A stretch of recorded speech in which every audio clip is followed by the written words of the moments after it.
You can build wealth backwards. Let me explain. If you understand this thing that I'm about to tell you, and if you center your whole wealth building journey around it, you can work backwards from this one thing. In this video, first I'm going to talk about this one thing that you can work backwards from to build wealth and show you what the end goal is. I also personally use this philosophy in my path to personal wealth that I've been doing over the past 7 years. So are you ready? Let's talk about it. Welcome to the channel Fascinating, where my goal is to help other people out by giving them tips and ideas for life, finance, and a different perspective. If you like what you hear, please like and subscribe to this channel. Okay, I told myself to get right at it in this video. So what is this one thing that you need to center your whole financial life around? It's this, and it's in the form of a question. What are your expenses each month? That's it. Okay, gotta go. Bye. For real though, let me explain. This question of what your expenses are each month will basically help you figure out how much wealth you need to build. If you can answer what are your expenses each month, once you answer this question, you can take the right steps to then cover your expenses each month. Real quick though, why each month? Basically because too much can happen over a year, too much of your expenses can change.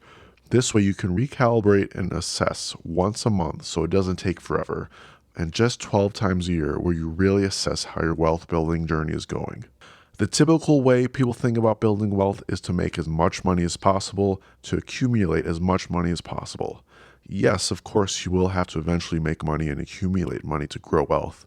But I argue you got to start with your expenses in mind first and then figure out your income based on your expenses, not the other way around of figuring out your income first. The whole point of this video is to add to this one question of what your expenses are each month. If you can cover all your expenses each month, not by working, but by passive income, whether that's $4,000 or $400,000 each month of expenses covered by passive income, then who the bleep cares how rich you are? To me, true wealth means you can cover your expenses. If you don't have to worry about covering your expenses in a way that doesn't require much work once it's set up, aka something passive, you'll never have to worry about money again. Oversimplistic? Yes. True? 1000% true. But before I go on, I mean every single expense, from your snack at 7-Eleven to your car payment to taking care of family, every single expense from your current month all the way through what your expenses you think will be in years in the future for the rest of your life. You should think about all that. You should think about how your expenses will go up, down, or stay the same as you get older, and hopefully you live a long and prosperous life. See how that got heavy real fast? See how this ain't easy? But if you can figure out this one question of what your expenses are, then you can work backwards and see what wealth you need to build to cover your expenses, ideally through something passive so you don't have to work eventually. Okay, there are two things we need to talk about now. 1. Understand what your expenses are going to be from now until the end of your life. 2. Build wealth knowing this question. And then bonus, maybe the most important thing to talk about is the dark art of building wealth. So let's understand what your expenses are. Because this is a general YouTube video, people watching this are going to have vastly different expenses in their life. So only you can truly know what you have to spend. But you just need to know what your expenses are and what they will be every month.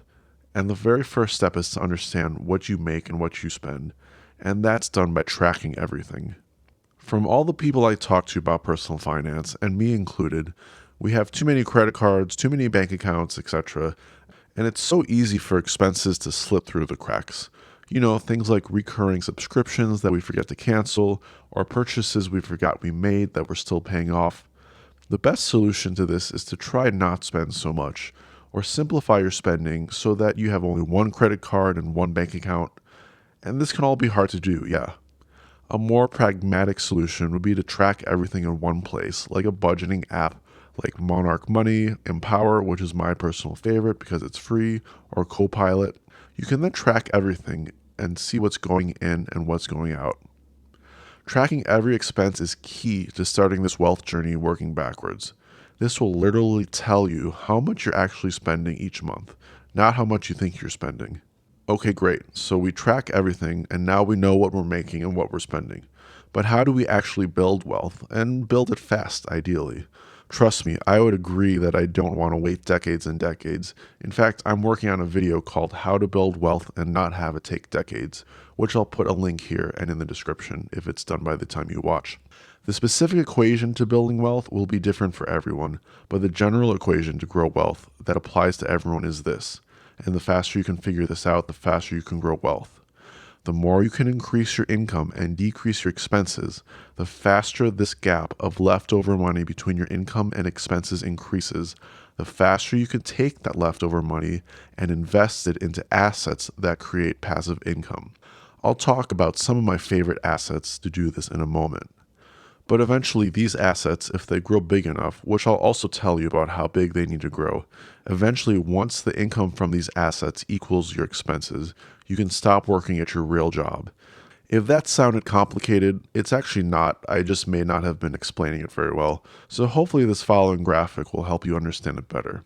Here's an example. Let's say your monthly income is $6,000 and monthly expenses are $7,000. In this example, you want to make sure your expenses get down to $6,000 or your income goes up to $7,000 as long as your monthly expenses are equal or less than your monthly income. Once you're at least not underwater, you want to widen this gap between your income and expenses each month. So if you can get to somewhere like $9,000 in income each month and $6,000 in expenses each month, you take that leftover $3,000 and invest it. My two favorite types of investments are index funds, which invest in a basket of stocks, and dividend funds. Research both of these and check them out on your own to see what you like. But the general rule of thumb is this. When your index funds are about 25 times larger than your expenses, you can withdraw a small amount of your index funds each year and live off this small amount forever. This small amount is about 4% of your total index funds. This is called the 4% rule.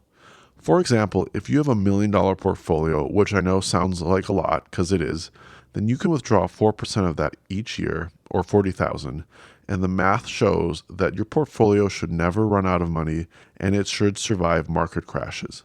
Dividend funds might be a little better yield that you can live off each year. If you can invest dividends that give about 10% or 9% in dividends, then your dividend portfolio could expedite the wealth journey for you. And you don't want to buy dividends just for the high yield, but you want to make sure your dividend funds are actually good companies or products. Again, do your own research on this, and this is not investing or financial advice. Okay, let's keep working backwards though. How do you increase your income and decrease your expenses?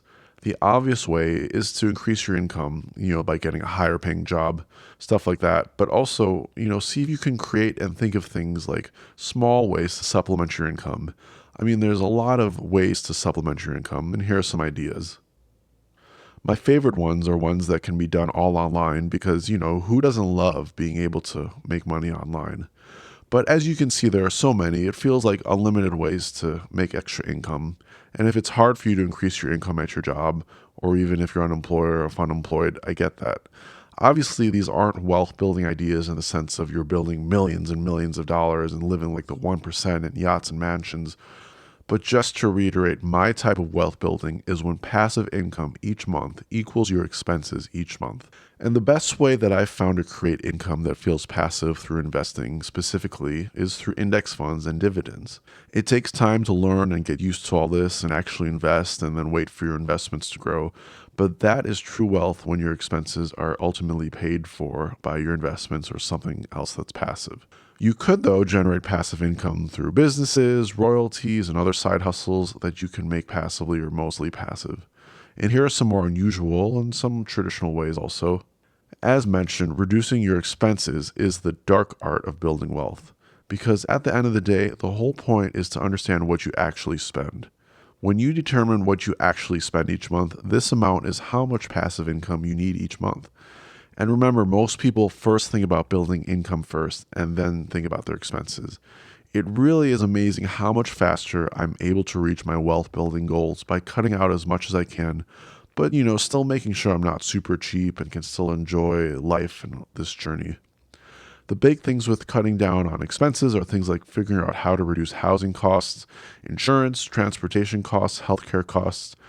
But just as importantly, cutting out a lot of small, unnecessary daily purchases and recurring purchases that you probably don't need, like subscriptions you never use or eating out too much. will make a huge difference over many months and many years. Oh yeah, I almost forgot. What's the end goal with this? For me, in my opinion, it's simply this: to not work if you don't want to. That's it. I mean, why would someone work if they don't want to? That's the whole point of building wealth for me, in my opinion. Of course, it's to help yourself and others too, but at the very basic core, it's to stop working at jobs we hate or that we're trapped in or other stuff that takes away all our free time. Now go forth and start your wealth building journey and think of it all in the context of this question. What are your expenses each month, and how can you create passive income to replace your expenses each month for the rest of your life? Then work backwards from there.